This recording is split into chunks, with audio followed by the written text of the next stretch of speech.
பாலியல் புகாரில் சிக்கியுள்ள டெஹல்கா ஆசிரியர் தருண் தேஜ்பால் டெல்லி உயர்நீதிமன்றத்தில் முன்ஜாமீன் மனு தாக்கல் செய்துள்ளார்.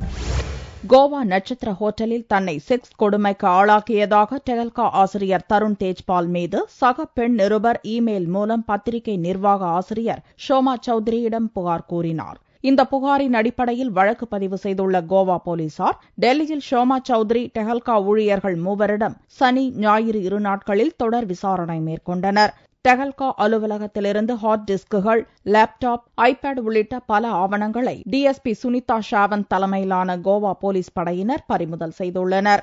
ஆதாரங்களை அலசி ஆராய்ந்த பின் தருண் தேஜ்பாலிடம் விசாரணை செய்ய முடிவு செய்துள்ள கோவா போலீசார் அதற்கு முன் மும்பையில் வசிக்கும் பெண் நிருபரின் வாக்குமூலத்தையும் வாங்க முடிவு செய்துள்ளனர். கோவா போலீஸ் விசாரணை துரிதகதியில் நடப்பதால் தான் கைது செய்யப்படலாம் என்ற அச்சம் காரணமாக தருண் தேஜ்பால் சார்பில் டெல்லி உயர்நீதிமன்றத்தில் முன்ஜாமீன் கோரி திங்களன்று மனு தாக்கல் செய்யப்பட்டது.